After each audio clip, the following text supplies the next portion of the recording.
Anuncio y llamado. 21 de enero y continuamos en este nuevo año, en el tiempo ordinario, creciendo y madurando en la experiencia del Señor que hemos vivido con su nacimiento. El color verde nos está indicando la esperanza. Estamos en el Evangelio de San Marcos, que responde a la pregunta: ¿quién es Jesús?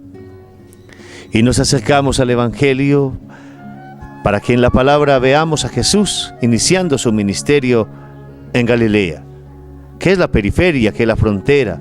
No lo inició ni en el templo, ni con los judíos piadosos, ni con los fariseos, ni los saduceos, sino allá en la frontera, con los alejados, con pescadores.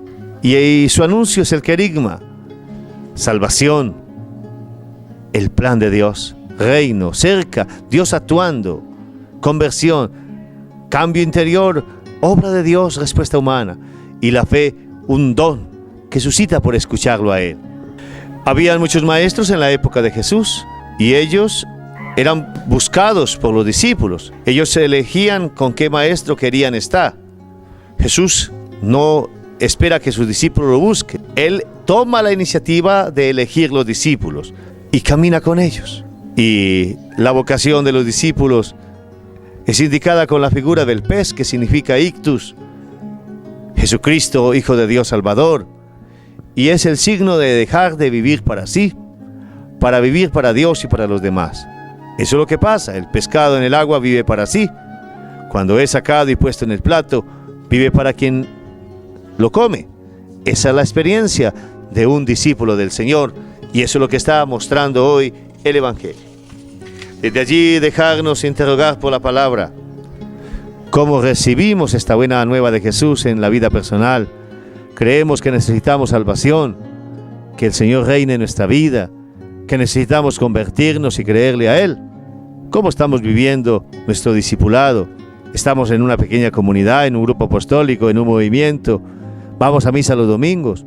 ¿Cómo vivimos nuestro apostolado? Tenemos un ministerio, estamos sirviendo a alguien, hablamos del Señor, cumplimos nuestra tarea de padre de familia, de creyente, o lo estamos descuidando. Revisarlo en este día. Y en este día realizar un ejercicio de renuncia y negación en favor de los demás. Eso nos hace bien y nos hace hacer la experiencia del ictus, del pez, en la manera que morimos a nosotros mismos, para escuchar a alguien, para aconsejarlo, para hacer un favor, para compartir un alimento. Miremos la realidad y reconozcamos que ser discípulos misioneros es la identidad cristiana en el caminar de la Iglesia. Eso es lo que la Iglesia nos está proponiendo en Aparecida, lo que nos propone el Papa Francisco en los documentos últimos de la alegría del Evangelio, es lo que tanto nos insiste. Y es que el querigma, como anuncio de la buena nueva, que Dios nos ama y nos salva en Jesucristo, es la base y fundamento de la evangelización. Sin la experiencia del amor de Dios y de la salvación en Jesucristo, toda la evangelización está en peligro de no tener bases, de no ser firme. Por eso necesitamos un proceso de escuchar la palabra, de celebrar los sacramentos y de vivir en comunidad para vivir en Cristo. Eso lo podemos hacer en la parroquia, en una pequeña comunidad, pero es necesario hacer proceso de escucha de la palabra, de celebración de los sacramentos, de vida en comunidad. Si no, la fe se va asfixiando y se va debilitando. Oremos con la palabra.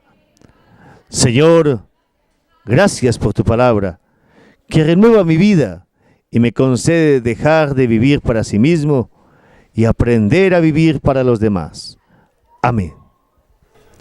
En la Eucaristía, el pan se transforma en el cuerpo de Cristo, el pan de trigo, y el vino de uva con un poco de agua se transforma en la sangre de Cristo por la acción del Espíritu Santo. Anuncio y llamado es una constante en el Evangelio y en la vida de la Iglesia. Gracias por acompañarnos y sigamos escuchando al Señor y dejando que Él renueve su llamado a nuestra vida y a nuestra familia.